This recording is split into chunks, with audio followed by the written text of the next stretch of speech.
दोस्तों, आप खुद सोचो कि इंटरव्यूइंग ऑफिसर आपसे क्वेश्चन पूछने वाला है और ये रैपिड फायर के जितने भी क्वेश्चंस होंगे 15, 20, 25 कहाँ से बन सकते हैं।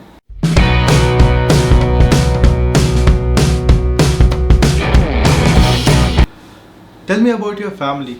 How many family members are there? Tell me about their profession, tell me about their education. Just after you complete telling about your family details, tell me how much percentage you have got in 10th class, 11th class, 12th class and in your engineering. Tell me also what are the different exams you have given after 12th class and what was the result in that. Tell me which subject you have opted for 10th class and why. Just after you complete telling about your education details, tell me like different sports that you have participated in your school, college or any other area. Then at the end tell me what are your different hobbies and interest. दोस्तों, ये जो मैंने आपसे इतने सारे questions पूछे हैं इसे कहते हैं रैपिड फायर क्वेश्चंस। एसएसबी के अंदर ऐसे क्वेश्चंस आपसे बहुत बार पूछे जाएंगे, तो ये वीडियो है इस बारे में कि किस तरीके से आप रैपिड फायर के ऊपर एक्सपर्टीज कर सकते हो। My name is Vipul Kumar Sharma and I'm a 3 times recommended. I'm recommended from Allahabad board, from Bhopal board and Kapurthala board. I can tell you one thing guys, different board से मैं recommend हुआ हूँ तो बस एक चीज़ matter करती है, that is strategy. कौन सा बोर्ड है, कौन सी एंट्री है, ये ज़्यादा फर्क नहीं पड़ता। चलो जल्दी से मैं आपको बताता हूँ कि आप लोगों को ऐसी सिचुएशन डेफिनेटली आप फेस करोगे जब आपसे इंटरव्यू रूम में आपसे ये रैपिड फायर सिचुएशन पूछी जा सकती है। अगर आप फ्रेशर हो तो आपको बिल्कुल रेडी रहना चाहिए, बिकॉज रैपिड फायर एक ऐसी इंटरव्यूइंग स्ट्रैटेजी है जो आपसे डेफिनेटली पूछी जाती है और अगर आप इसके ऊपर आराम से अगर आंसर कर दोगे तो ये आपकी हमेशा बेनिफिट में जाएगा। और जो रिपीटर्स है मैं उनसे भी कहना चाहूँगा कि दोस्तों ये जो रैपिड फायर की जो स्ट्रैटेजी है अगर इसको आपको क्रैक करना है तो दोस्तों आखिर तक वीडियो देखना, हर एक चीज़ मैं आपको बताऊँगा। क्रैक करने से पहले मैं आपको ये बताता हूँ कि आप लोगों को क्या क्या चीज़ें जानना ज़रूरी है। इस वीडियो में मैं आपको बताऊँगा कि रैपिड फायर क्यों पूछा जाता है, रैपिड फायर कहाँ से बनते हैं, उसके क्वेश्चंस आते कहाँ से, इसके पीछे का पर्पस क्या है, फिर मैं आपको बताऊंगा कि इसको हम क्रैक कैसे कर सकते हैं और आखिर में मैं आपको बताऊंगा किस तरीके से हम इसके ऊपर एक्सपर्टीज कर सकते हैं। मैं सबसे पहले आपको बताऊंगा कि रैपिड फायर पूछने का कारण क्या होता है। सबसे पहला जो कारण होता है रैपिड फायर के पीछे is to check your aptitude. दोस्तों, जब आपसे इतने सारे क्वेश्चंस पूछे जाते हैं तो आप डेफिनेटली आपका एप्टीट्यूड चेक होता है। बहुत बार रैपिड फायर में ऐसा होता है कि आपसे कुछ क्वेश्चंस पूछा जाएगा बट आपको भुलाने के लिए आपसे और क्वेश्चंस पूछे जाएंगे और अंदर क्वेश्चंस पूछे जाते हैं। रैपिड फायर पूछने का दूसरा रीज़न ये होता है कि अगर आप लोग कोई स्ट्रैटेजी रट के आए हो या आपको प्री डिफाइंड आपके अंदर माइंड में कुछ चीज़ें हैं तो उस चीज़ के लिए अगर निकालने के लिए इंटरव्यूइंग ऑफिसर ये आप स्ट्रैटेजी आपके ऊपर इम्प्लीमेंट करता है तो उससे क्या होता है कि आपसे इतने सारे क्वेश्चंस पूछेगा, 15-20 क्वेश्चन पूछेगा और उससे क्या होगा कि आपकी सारी एनर्जी, आपकी सारी स्ट्रैटेजी सब कुछ ड्रेन आउट हो जाएगी। बिकॉज जब आप इतना सब कुछ बोलोगे तो डेफिनेटली आपकी स्ट्रैटेजी जो आपसे सोच के आएंगे वो तो हट ही जाती है। तो दूसरा कारण होता है ये। तीसरा कारण ये होता है कि दोस्तों बहुत बार क्या होता है कि पीआईक्यू के अंदर हम लोग बहुत सारी डिटेल्स हम लोग लिख तो देते हैं बट इंटरव्यूइंग ऑफिसर जानना चाहता है कि क्या ये डिटेल्स आपने खुद की है या आप या कहीं से और से कॉपी करके आए हुए हैं। तो बस ये वो देखना चाहता है कि are you aware of your PIQ details, मतलब कि जो डिटेल्स आपने फिल की है पीआईक्यू के अंदर क्या आपको पता भी है कि आप नहीं फिल की है। तो गाइस एक तरीके से क्रॉस वेरिफिकेशन होता है। और फोर्थ रीज़न ये है कि रैपिड फायर पूछने से ना आपकी बहुत सारी क्वालिटीज़ पता चलती है, आपके कम्युनिकेशन स्किल्स पता चलते हैं। कम्युनिकेशन स्किल्स से पहले मैं आपको ये बताना चाहूँगा कि आपका ऑर्गेनाइजिंग स्किल्स पता चलता है कि आप जो इतने सारे क्वेश्चंस जो आपसे पूछे गए हैं क्या उसको सही ऑर्डर में आप आंसर कर सकते हो, आपका कॉन्फिडेंस कितना है, आप कितना अपने आप को जानते हो। तो ये सारी बहुत सारी इन्फॉर्मेशन आपके पता चलती है कुछ रैपिड फायर के ऊपर। अब मैं आपको बताता हूँ कि ये रैपिड फायर के क्वेश्चंस बनते कैसे हैं। दोस्तों, आप खुद सोचो कि इंटरव्यूइंग ऑफिसर आपसे क्वेश्चन पूछने वाला है और ये रैपिड फायर के जितने भी क्वेश्चंस होंगे 15, 20, 25 कहाँ से बन सकते हैं।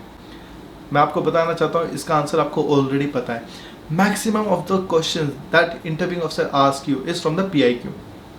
तो इसके लिए बहुत ज़रूरी है कि आप जब पीआईक्यू फिल करो तो आपको अच्छे से पता रहना चाहिए।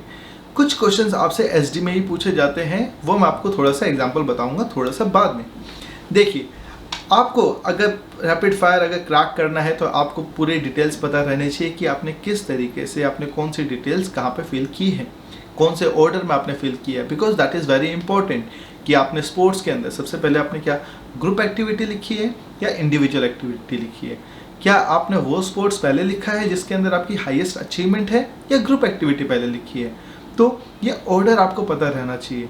तो अब तो आपको एक चीज़ तो ये पता चल गई कि मैक्सिमम आपके जो क्वेश्चंस आपसे अगर पूछे जाते हैं वो आपके PIQ से पूछे जाते हैं। अगर आप ऑब्जर्व करोगे, जो इनिशियली स्टार्टिंग में मैंने जितने भी क्वेश्चंस पूछे थे, अगर आप देखोगे तो सारे थे तो PIQ से। अब सोचने वाली ये बात है कि अगर आपको PIQ से क्वेश्चंस पूछे जा रहे हैं तो 15-20 क्वेश्चंस कैसे याद करें? ये तो बहुत बड़ा इशू पड़ जाता है। अब दोस्तों बात ये आ जाती है कि ये 20 से 25 क्वेश्चन कैसे याद करें, ये तो मुश्किल वाली सिचुएशन है। मैं आपसे बिल्कुल अग्री करता हूँ, पर दोस्तों मैं आपको जो स्ट्रैटेजी बताने वाला हूँ उसमें आपको ज़्यादा कुछ याद नहीं रखना, बस कुछ पर्टिकुलर पैटर्न्स याद रखने। दोस्तों अगर आप देखोगे कि जो PIQ के अंदर हमारे जितने भी कॉलम्स हैं, अगर आप देखोगे पहले जो मैंने आपसे क्वेश्चंस पूछे थे वो आपसे फैमिली से रिलेटेड क्वेश्चन पूछे थे। देखा जाए तो वो क्वेश्चन 4-5 हो सकते हैं, बट एक तरीके से मैंने आपसे फैमिली वाला पैराग्राफ पूछा था, जैसे कि tell me about your family, how many members are there, tell me about their education, tell me about their occupation. तो दोस्तों एक तरीके से मैं तुमसे 5-6 क्वेश्चन तो पूछे हैं, बट अगर आपको पता चल जाए कि अच्छा इंटरव्यूइंग ऑफिसर मुझसे पहला जो क्वेश्चन पूछ रहा है it is from the family paragraph, so आपको बस याद क्या करना है, फैमिली। नेक्स्ट जो मैंने आपसे कुछ क्वेश्चंस पूछे थे कि tell me about your percentage starting from your 10th class, 11th class, 12th, तो एक तरीके से आपको अब फिंगर्स पे क्या काउंट करना चाहिए, ठीक है। आफ्टर फैमिली वाला पैराग्राफ मुझे बताना है एजुकेशन के बारे में, ठीक है। अब आपको बस ये ध्यान रखना है कि एजुकेशन में कौन कौन से क्वेश्चन पूछ रहा है, क्योंकि अब आपके माइंड में ऑर्गेनाइज्ड वे में आइडिया सेट हो रहा है। सबसे पहला फैमिली, सेकेंड एजुकेशन। बहुत बार क्या होता है कि इंटरव्यूइंग ऑफिसर PIQ से क्वेश्चन तो पूछता है, बट जैसे अगर हम एग्जांपल है एजुकेशन कॉलम का, तो एजुकेशन से रिलेटेड वो और भी क्वेश्चंस पूछ लेता है, जैसे कि tell me about the teacher that you like the most, या tell me the subject that you like the most and why. तो अगर आप देखोगे ये क्वेश्चंस एजुकेशन से रिलेटेड है तो आपके माइंड में आ जाना चाहिए। मैंने फिर एक और आपसे क्वेश्चन पूछा था कि what are the exams that you have given after 12th class. तो गाइस ये ऑब्वियस क्वेश्चन है एजुकेशन का, और अगर आपको पता रहना चाहिए कि अच्छा जब इंटरव्यू ऑफिसर पूछ रहा है तो किस पैटर्न में पूछ रहा है, 10th क्लास से स्टार्ट करेगा, देन 11th 12th के बाद कौन सा एग्जाम दिया, देन कॉलेज। तो एक तरीके से आप देखोगे कि आपको याद नहीं करना, आपको बस ये देखना है ओके एजुकेशन कॉलम आपको एक्सप्लेन करना है और उसके अंदर जो जो वो डिटेल्स पूछता है आपको वो बतानी होगी। यहीं पे मैं आपको बताता हूँ कि समटाइम्स SD का एक क्वेश्चन पूछ लिया जाता है, जैसे कि tell me about your teachers opinion about you. तो इस चीज़ का ध्यान रखना कि जब अगर आप इसका आंसर कर रहे हो तो SD का वही ओपिनियन बताना जो आपने लिखा है अपने साइकोलॉजी के टेस्ट में।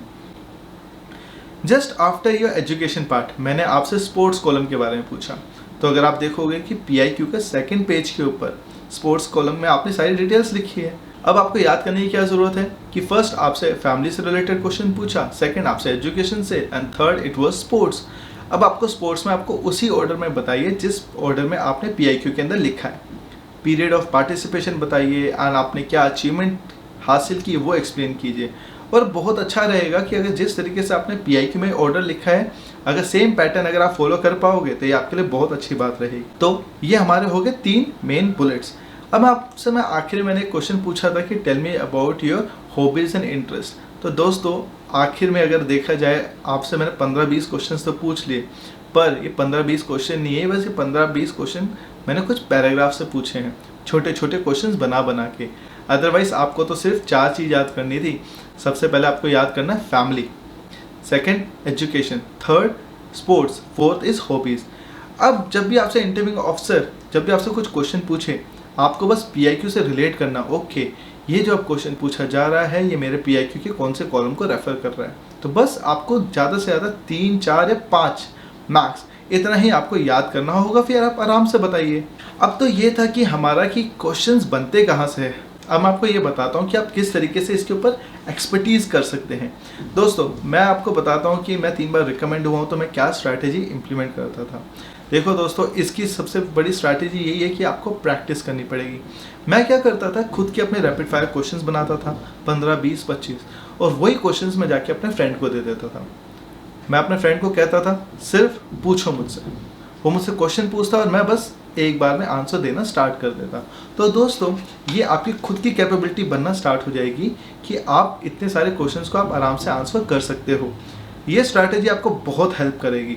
साथ ही अपने दोस्त को ये इंस्ट्रक्ट करना कि ज़्यादा क्रॉस फायर क्वेश्चन ना करें, सिंपल सा क्वेश्चंस पूछे और फिर देखो क्या अगर आपका खुद का फ्रेंड अगर आपसे 20-25 क्वेश्चन पूछता है, क्या खुद आप आंसर कर सकते हो? अगर आप अपने फ्रेंड को आंसर कर सकते हो तो दोस्तों इंटरव्यूइंग ऑफिसर को भी आप आंसर कर लोगे। इस तरीके से आप रैपिड फायर आराम से क्रैक कर सकते हो। अब आपको पता चल चुका है कि रैपिड फायर आपसे पूछा क्यों जाता है, आपको ये पता चल गया कि रैपिड फायर कहाँ से पूछा जाता है, और अब उसके ऊपर एक्सपर्टीज़ कैसे करनी है, सिर्फ प्रैक्टिस से। आपको बोलना पड़ेगा दोस्तों, आप प्रैक्टिस करोगे, फ्रेंड्स के साथ प्रैक्टिस करो, अपने फैमिली में डिस्कस करो या प्रैक्टिस करो।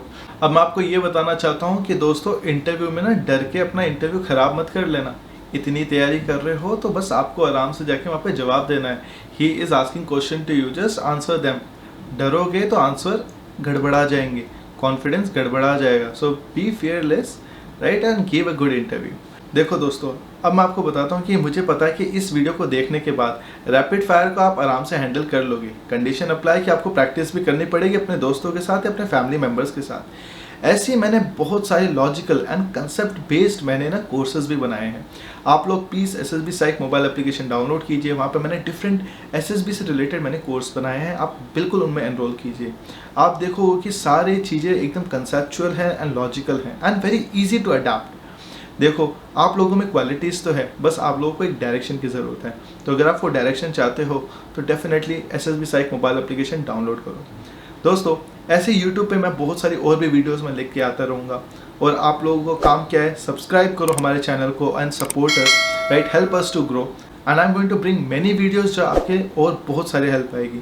आप लोग कमेंट बॉक्स में बिल्कुल मेंशन कीजिए कि आपको इंटरव्यू से रिलेटेड और कौन सी चीज़ में आपको डर लगता है, या आप चाहते हो कि मैं उसके ऊपर आपको स्ट्रैटेजी बताऊं किस तरीके से उन सिचुएशन को हैंडल कर सकते हैं। इस वीडियो को ज़्यादा से ज़्यादा शेयर करो, दोस्तों को बताओ कि अब SSB क्लियर करना आसान है, बस आपको स्ट्रैटेजी पता रहनी चाहिए।